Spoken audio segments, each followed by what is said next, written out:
All right, guys, it's about 1 a.m. and we're calling it here. Trump has, in effect, won re-election. He is absolutely blowing out the Rust Belt. He's winning Pennsylvania. He's winning Michigan. He's winning Wisconsin. He's winning Ohio. And he's winning Iowa by massive margins. He's absolutely blowing it out of the water here. He's up 13 points in Wisconsin.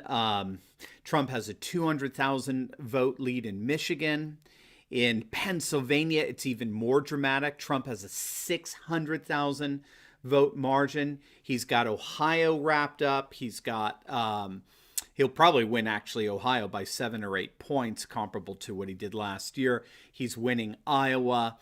And this was to be expected. Remember, we have data that shows that, well, first and foremost, he who wins Florida wins the general election that's happened in the last 7 elections. And we found that he who wins Florida and Ohio together has won 26 of the last 27 elections. So, I mean, it was pretty obvious to me that Trump had this wrapped up actually hours ago. You would think that Fox News would have called that, wouldn't you, given their record, which we'll get into in a moment. We also have to remember that we have data that shows that as Florida moves either to the left or to the right, so does the Rust Belt, Wisconsin, Iowa, Michigan, Pennsylvania.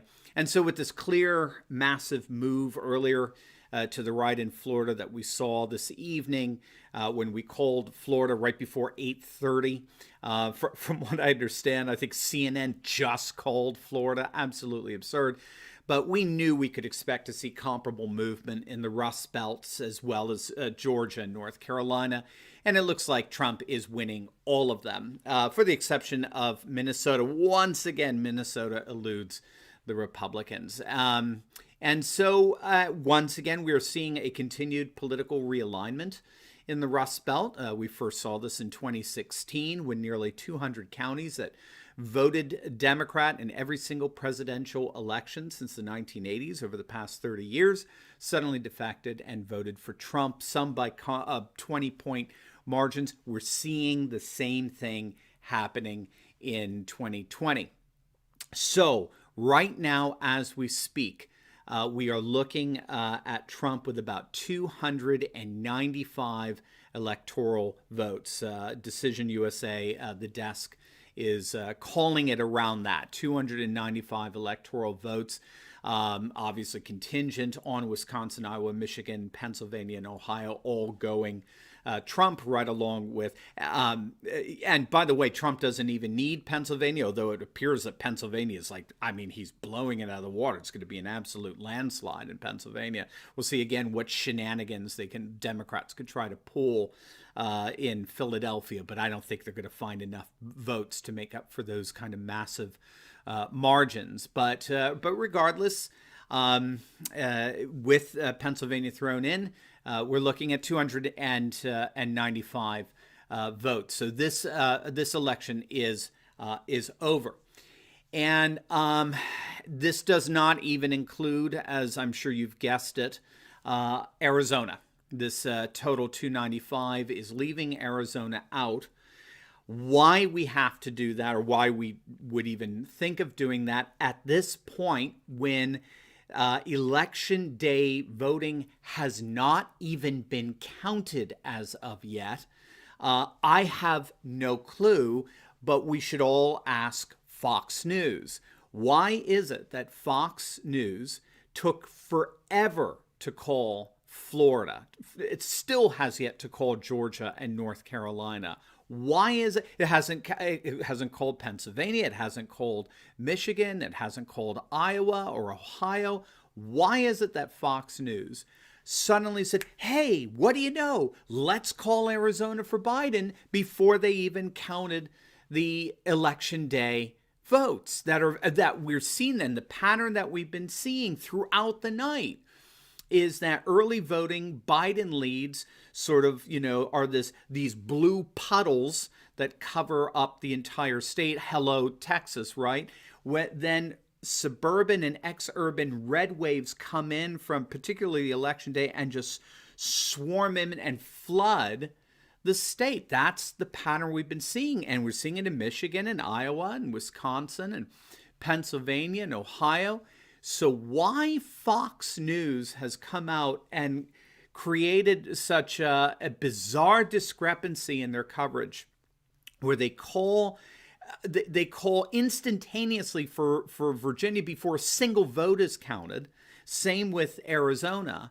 But then they don't do a thing when Trump is up 3 points in Florida with 97%, 98%, votes in. It's, when conservatives are coming out and saying that CNN and MSNBC are actually giving better, more accurate election coverage than Fox News, that is an absolute disaster for the network. They're the Drudge Report now of cable news. I mean, that's an absolute disaster. They screwed up Virginia. They screwed up the House. You probably heard that. They called the House for the Democrats before even all the votes were in, for heaven's sakes, before even the West Coast had finished voting. By the way, we're making big gains in the House, which is wonderful. Looks like we've kept the Senate around 53-47. They screwed up royally Arizona. This is not going to be easily forgiven of Fox by conservatives. And so we're going to have to talk about this in the days ahead and what to do with Fox News that is at war with itself. They've got a conservative lineup for their programming, right? Tucker and Hannity and Laura and so forth. But they clearly have a bunch of left-wing activists disguised as analysts and journalists. So this is absolutely inexcusable, in my opinion. That being said, I know it's a bit anticlimactic because the mainstream media got in the way of so much of this, but this election is basically done. Trump's got around 295 electoral votes, more or less shored up with the Rust Belt states, where he's looking very, very strong, as he's done all night. This is exactly what he's been doing all night. You get the blue puddle initially, only to be overwhelmed with a massive red wave from the exurbs in the suburbs. And so with that, gang, it looks like I'm going to be calling it a night. I mean, again, it's a bit of a bummer. It's a bit of a downer, but unfortunately, we're just dealing with a mainstream Marxist media that keeps getting in the way of what should otherwise be a rather straightforward and celebratory win for President Trump. And it was precisely as we called it. He got Florida, and we predicted that Florida would be followed by Georgia, North Carolina, and then the Rust Belts, because they all tend to trend in the same direction. And then, of course, that's the election. So Trump has won this thing with almost 300 electoral votes. So I think we can all sleep pretty well tonight. We're obviously, I'm going to be picking up where we left off first thing in the morning. I'll try to get my first video up a little earlier tomorrow, just so we can kind of keep this momentum of analysis going on. But hey, gang, he did it. We have 4 more years of the most wonderful president we've ever had. And I couldn't be more excited and more elated with notable coverage frustrations duly affirmed here. So I love you guys. I love you. I love celebrating this rise with you each and every day of a new conservative age. God bless you, and God richly bless our dear President Trump. Have a good night.